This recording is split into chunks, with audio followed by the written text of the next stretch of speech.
Doing numbers like equations. Trench talk. When you jump up off the porch as a youngin' and start posting on the block with the junkies and get it bouncing.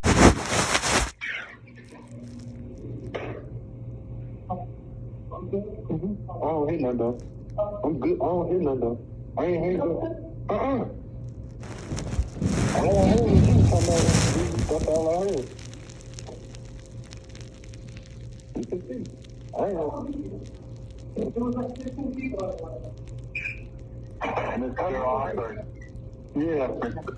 This is John Somerville, your lawyer. You're in the right place now. Just sit tight, okay? Okay. This Denny, is the defendant on the line yet? Yes. Oh, Mr. Albert, you're on the line? Yes, I'm here. Okay, thank you so much, and we apologize for the mishap. Okay, we will go ahead and start the hearing. Thank you so much. All right. United States District Court for the Northern District of Illinois is now in session. The Honorable M. David Weissman presiding. Please be seated and come to order. Case number 21 CR 618 USA versus Carlos Alford, detention. Good afternoon for the United States. Good afternoon, Your Honor. Jason Julian, Albert Berry III, and Anne Marie Ursini for the United States. Good afternoon to all of you. For Mr. Alford. Good afternoon, Your Honor.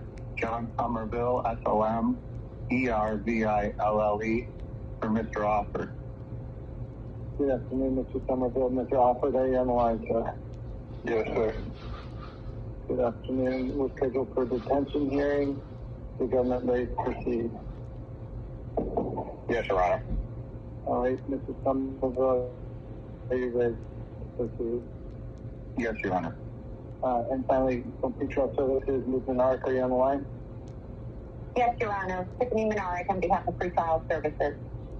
Thank you. And has the government received Ms. Menard's report? We have, Your Honor. Thank you, Mr. Somerville. Have you received Ms. Menard's report? Yes, Your Honor. All right. Finally, it's offered because of the CARES Act and the COVID pandemic. Congress has given courts authority to conduct these type of hearings, detention hearings, by video or telephone. In this case, it would be by telephone to limit exposure to the virus and to limit potential consequences of being transported in and out of a federal building and exposed to other individuals. Are you willing to proceed with this hearing by telephone, sir? Yes. Thank you, Mr. Somerville. Are you comfortable with the waiver of your client? Yes, Your Honor. Thank you. All right, Mr. Julian, who from the government is going to handle this detention hearing? I will, Your Honor. Thank you very much. Please proceed.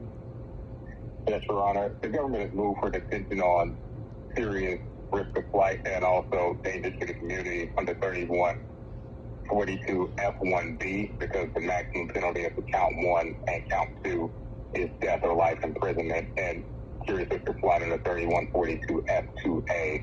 On the latter, I note at the start that there is a presumption of detention in this case on the basis of risk of flight under 3142 E3B because count 2, 5, and 7 allege a violation of 18 United States Code 924C. Ultimately, count 2 is 924J1, but built in the allegation of count 2 is a violation of 924C. So there's a presumption that that there's a risk of not appearance in this case. Your Honor, I proffered to you at the start that all of the factors under 3142G weigh in favor of detention in this case. I'll disclose them in order. Under 3142G1, the nature and circumstances of this offense involve a crime of violence. It's a heinous crime. It's a murder in count 1 and assault with a deadly weapon, 2 counts of assault with a deadly weapon. One person was murdered, Mr. Weekly, who set forth an indictment. Victim 1 and victim 2 were also shot during the course of this murder. Mr. Weekly was fired at least 38 times. in broad daylight, 4:26 p.m. on August 4th, standing in line outside of a business on Oak Street. Victim 1 and Victim 2 were each also shot a number of times throughout the course of that assault. So the nature and circumstances of this offense, again, are crimes of violence and furtherance of a racketeering enterprise that's identified and described in the indictment as a racketeering enterprise that engages in acts of violence, including murder and assault. The weight of the evidence against Mr. Alford specifically is substantial. So Mr. Alford purchased a vehicle that was used in this murder and assault on or about July 28th from a dealership in the Chicagoland area.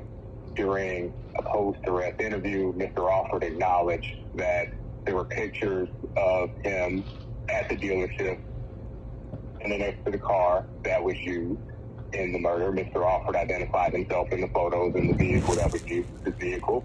Mr. Alford acknowledged that it was his signature on the purchasing document for the vehicle.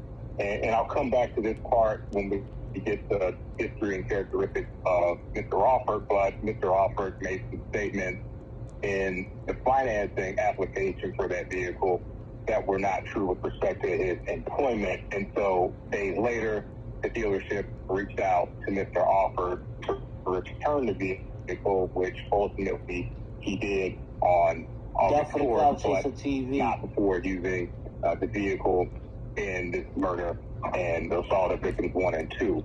So continuing on with the strength of the evidence, Mr. Alford acknowledged that there were still shots from a video that was taken. There was video that's relevant to the defendant's charge on August 4th, before the murder, after the murder, during the murder. Before the murder, Mr. Alford acknowledged again that it was him in those standing next to the vehicle that was used in the murder. I'm proffering now the vehicle video evidence shows the vehicle traveling from the location where Mr. Alford and others were congregating in the minutes before the murder, traveling downtown.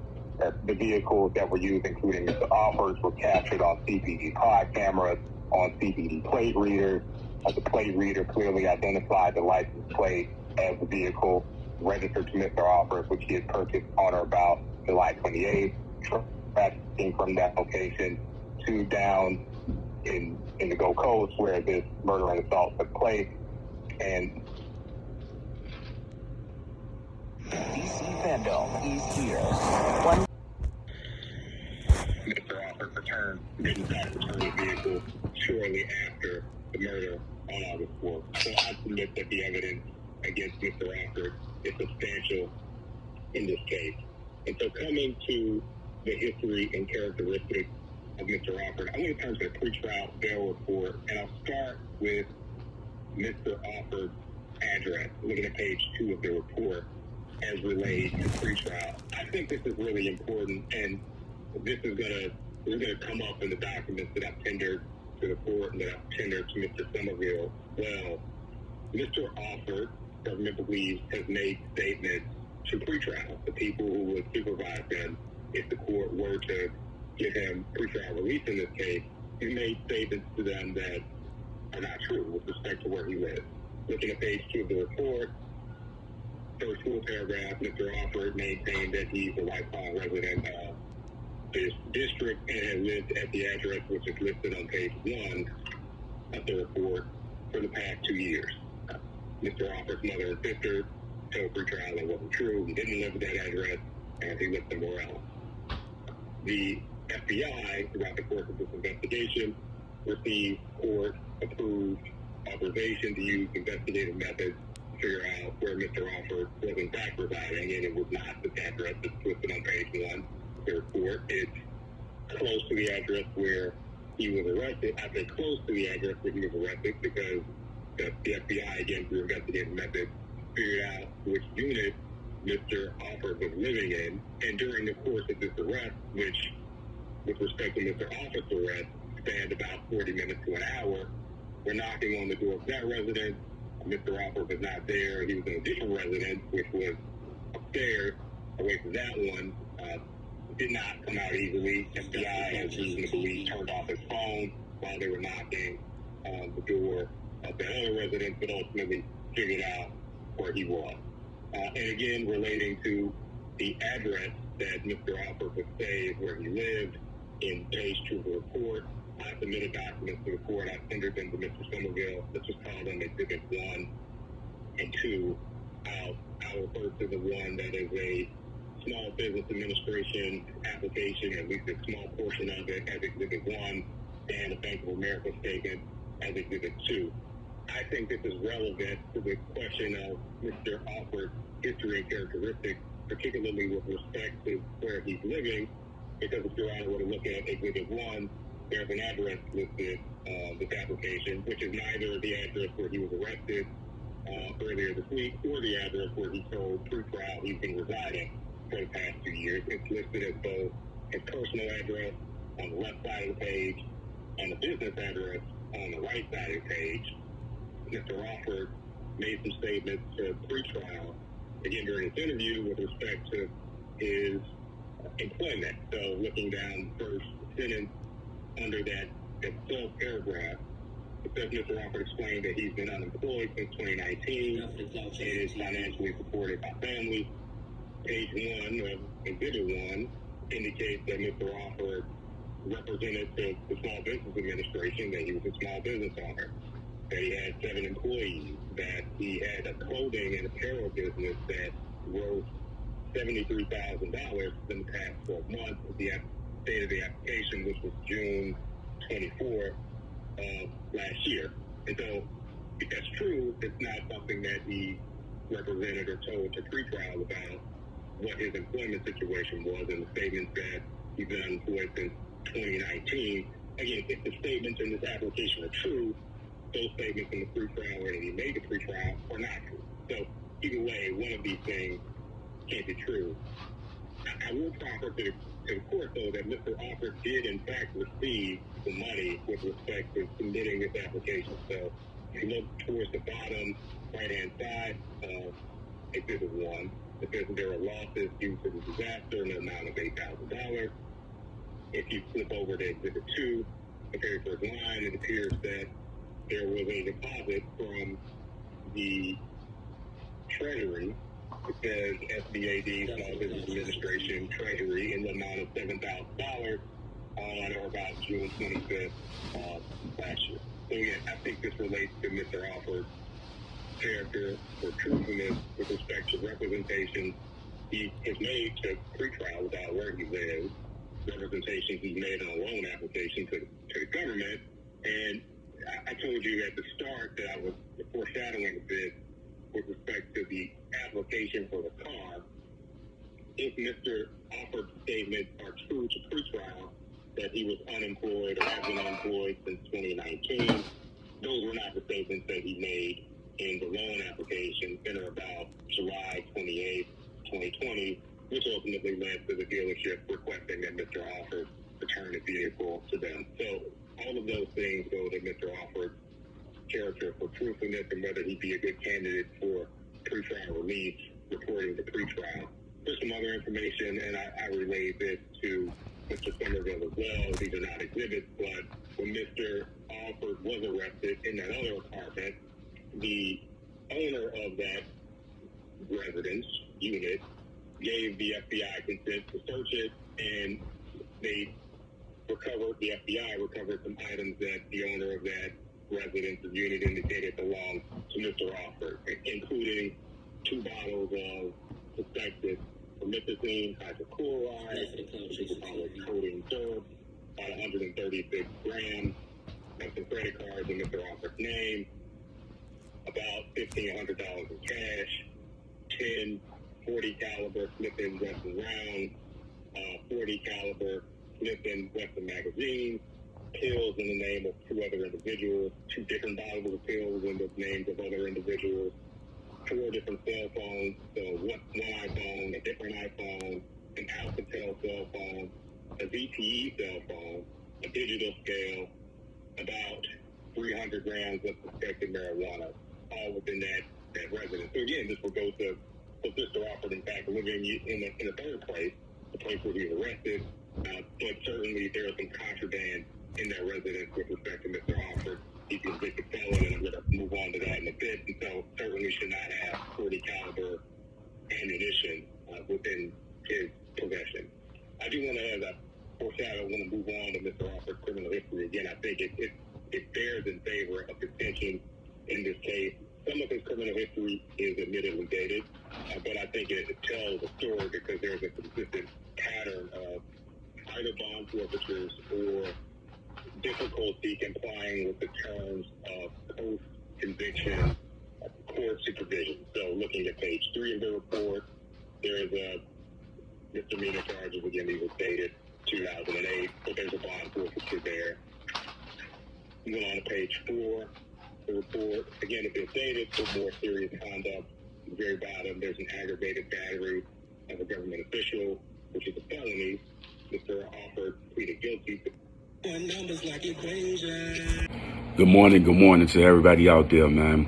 Family and friends out there. If you're tired of your 9 to 5 or you're trying to make some money outside your 9 to 5, email me at this address right here. I got a great and amazing opportunity for you, and I would love to help you and to bring some value to your life. Email me or inbox me so we can have a deeper and in-depth conversation about the opportunity that lies before you. If you're trying to make extra money outside your 9 to 5, or you're just tired of your 9 to 5 and you're ready to move on and to become an owner, email me or inbox me, and let's have that dope and amazing conversation. Blessings to all my friends and family out there, man. I love all of y'all. Appreciate all y'all support, and I just love that y'all been giving me nothing but positive energy. Everybody, every friend, every family member, man, I thank y'all just for always believing in me. Bless. If you would like to support me, I have all natural products that you can use in your day-to-day.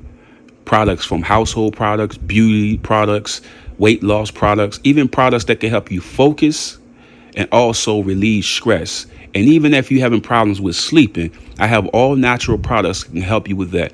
I also have products that can help and boost the immune system. You know, right now we're going into that cold and flu season, and you may need an immunity pack to boost that system up. And we got all natural products that can help with that. We also got products, cooling products and heating products that can help with pain, from feet pain, because I deal with that all the time. Being a diabetic, I deal with feet pain. So I have this cooling spray that helps relieve you of pain. And listen, guys, these all natural products is the best thing for you. You need to get away from the chemical things that we are normally using in the household. But now we can switch it up. Now that I got the website, I got it.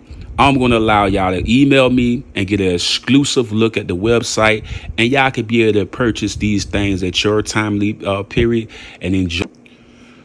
When you email me, I'm going to give you an exclusive look or all access of the website, and you're going to be able to pick the products that best fit your lifestyle or what that you need right now, from the immunity pack, maybe some household products that you need that's all natural, beauty products that you may need that's all natural. I'm going to give you an all access look when you email me. I want to build a relationship with you so we can be able to talk about the things that you may need in your life, the quality of things that you may need within your life. And I want to give you the best quality and the best product that fits you within your lifestyle. And when we have this conversation, if you are diabetic or you have any type of issues, we want to be able to assist you in a natural sense and to be able to give you the things that will be productive within your lifestyle. So when you email me, we're going to have a great and amazing conversation, and we're going to break down what it is that you need.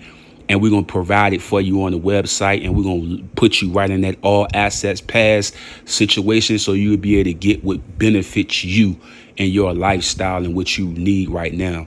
But thank you, guys, and I appreciate all the support that y'all been giving me each and every time y'all watch the videos.